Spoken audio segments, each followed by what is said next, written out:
ഇന്ന് നമ്മൾ ഉണ്ടാക്കാൻ പോകുന്നത് ഒരു സ്പെഷ്യൽ ഐറ്റമാണ് ഫ്രൈഡ് റൈസ്. ഫ്രൈഡ് റൈസ് എന്ന് പറയുമ്പോൾ നമ്മൾ ഭയങ്കരമായിട്ടുള്ളൊരു സംഭവം എന്നെല്ലാവരും വിചാരിക്കണം. പക്ഷേ ഇത് ഉണ്ടാക്കാൻ പോണത് നമ്മുടെ നോർമലായി കിട്ടുന്ന റേഷൻ അരിയും കൊണ്ടാണ്. അപ്പോൾ ഇത് ഞങ്ങൾ സ്ഥിരം ചെയ്യുന്നൊരു സംഭവം തന്നെയാണ്. അപ്പോൾ ഇന്ന് വിചാരിച്ചു ശരി ഇതെടുത്തിട്ട് യൂട്യൂബിലിടാം. യൂട്യൂബിലിട്ട് കഴിഞ്ഞാൽ കുറച്ച് ലൈക്സും കാര്യങ്ങളൊക്കെ വരുമല്ലോ. റേഷൻ അരിയും കൊണ്ട് എങ്ങനെയാണ് ഫ്രൈഡ് റൈസ് ഉണ്ടാക്കണത് നമുക്കിന്ന് നോക്കാം. ആണ് നമ്മുടെ റേഷൻ അരി. എല്ലാവരും വീട്ടിലുണ്ടാവുമെന്ന് വിചാരിക്കുന്നു. ഇതിനകത്ത് കുറച്ച് കറുത്ത അരികളൊക്കെ ഉണ്ടാവും, അതൊക്കെ മാറ്റി ഞാൻ ഇതൊക്കെ കളഞ്ഞു വെച്ചേക്കാണ്. കണ്ടോ, നല്ല അടിപൊളി. ഇപ്പോൾ കണ്ടോ, നല്ല സൂപ്പർ അരി ആയിട്ടുണ്ട്. ഇനി നമുക്കിതൊന്ന് കഴുകിയെടുക്കാം. തീർച്ചയായും. അപ്പോൾ നല്ല രീതിയിൽ കഴുകണം എന്നാണ് പറയുന്നത്. നമ്മൾ ഈ അരി നേരെ കഴുകാത്തതുകൊണ്ടാണ് അരി കാണാൻ ഒരു ലുക്കൊന്നും ഇല്ലാത്തത്, വലിയ മെനയില്ലാത്തത്. ആ ഒരു കാരണം കൊണ്ടാണ്. അപ്പോൾ നന്നായി കഴുകിയെടുത്ത് കഴിഞ്ഞ് പറഞ്ഞാൽ അരി സൂപ്പറാവും. അപ്പോൾ അരി ഇങ്ങനെ നന്നായി തിരുമ്മി കഴുകണം. ഇതെല്ലാവർക്കും അറിയാം. ഇതെന്താ ഏട്ടാ ഇതൊക്കെ എങ്ങനെ ഇടണമെന്ന് ചോദിക്കും.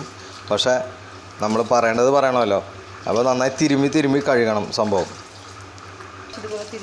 3-4 പ്രാവശ്യം നല്ല അടിപൊളിയായിട്ട് ഇങ്ങനെ തിരുമ്മി കഴുകിയ അരിയിലുള്ള ചളിയും സംഭവങ്ങളും എല്ലാം പോവും. നല്ല അടിപൊളി ഒന്നാം തരം അരിയായിട്ട് മാറും.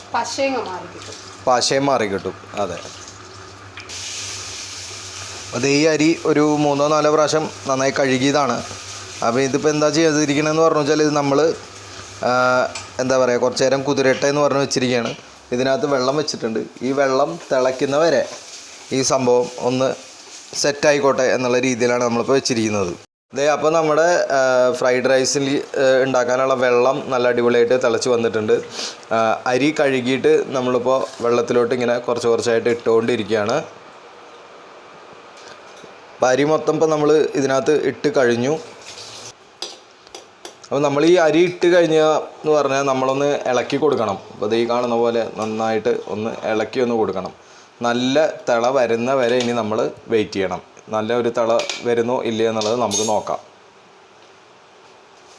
അപ്പോൾ നല്ല തിള വരുന്ന വരെ നമുക്ക് ഹൈ ഫ്ലെയിമിൽ തന്നെ ഉണ്ടാവും. ഇത് ഫുൾ ഹൈ ഫ്ലെയിമിലാണ് ഇപ്പോൾ നമുക്ക് പോയിക്കൊണ്ടിരിക്കുന്നത്.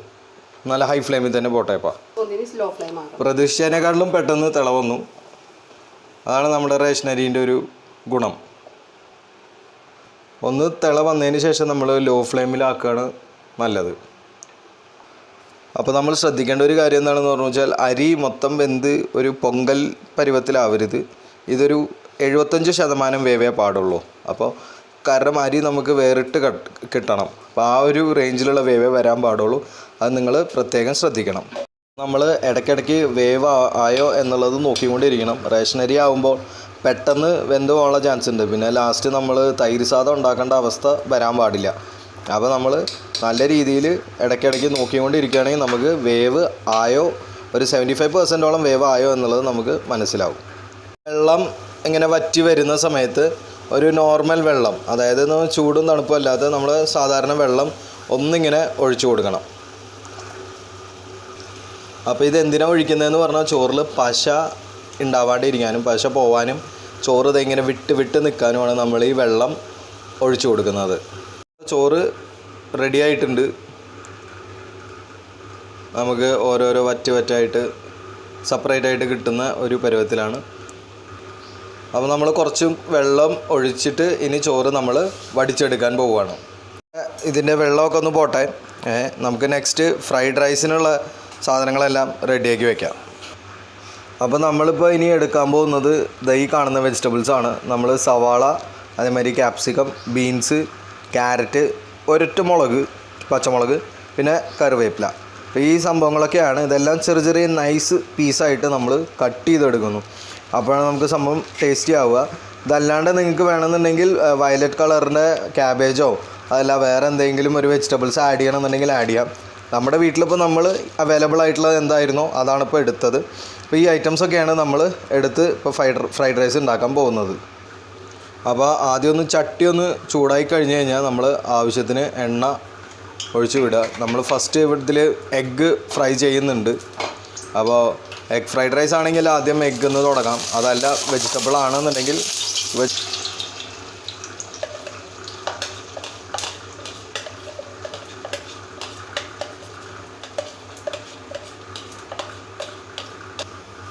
അപ്പോൾ നമ്മൾ ഒരു 3 ഗ്ലാസ് ചെറിയ 3 ഗ്ലാസ് അരിന് 2 മുട്ടയാണ് എടുത്തിട്ടുള്ളത്.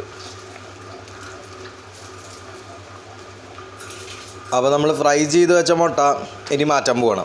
അത് കഴിഞ്ഞിട്ട് നമ്മൾ വെജിറ്റബിൾസ് ഇട്ട് അതൊന്ന് ഫ്രൈ ചെയ്തെടുക്കാൻ പോവുകയാണ്. അപ്പോൾ വെജിറ്റബിൾസ് ഫ്രൈ ചെയ്യാൻ വേണ്ടി നമ്മളിപ്പോൾ ആദ്യം ഓയിൽ ഒഴിച്ച് അത് കഴിഞ്ഞ് നമ്മൾ എല്ലാ വെജിറ്റബിൾസും കൂടി ഒറ്റയടിക്ക് നമ്മൾ ഇതിനകത്തോട്ട് അങ്ങോട്ട് തട്ടി.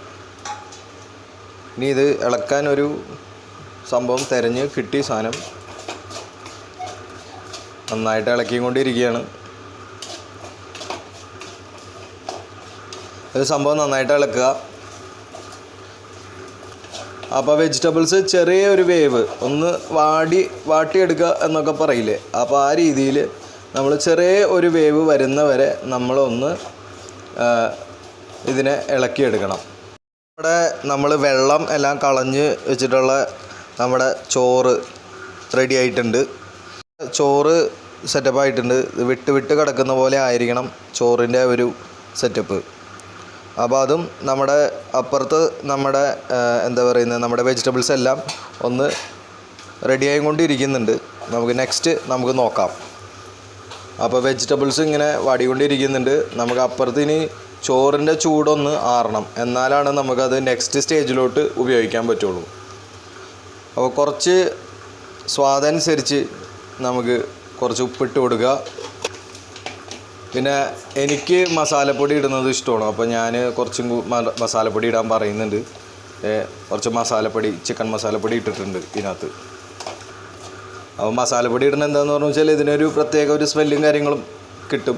എനിക്ക് ആ സ്മെല്ല് ഇഷ്ടമാണ്. നിങ്ങൾക്ക് ഇഷ്ടമാണെന്നുണ്ടെങ്കിൽ നിങ്ങൾക്ക് ഇടാം. അതല്ല എന്നുണ്ടെങ്കിൽ നിങ്ങൾക്ക് ജസ്റ്റ് നോർമൽ ഉപ്പ് മാത്രം ഇട്ടിട്ട് നിങ്ങൾക്ക് എങ്ങനെയാണെന്നുണ്ടെങ്കിൽ നിങ്ങളുടെ രീതിയിൽ പാചകം ചെയ്യാം. ഇത് നമ്മുടെ ഒരു സ്റ്റൈലാണെന്ന് മാത്രമേ ഉള്ളൂ. ഞങ്ങളിത് ഉണ്ടാക്കുമ്പോൾ ഞങ്ങൾക്ക് ഭയങ്കര ഇഷ്ടമാണ്. നല്ല ടേസ്റ്റി ആയിട്ട് വരാറുമുണ്ട്. നെക്സ്റ്റ് നമ്മൾ ഇതേ മുട്ട വറുത്ത് വെച്ചത് ഇതിനകത്തോട്ട് മിക്സ് ചെയ്തു.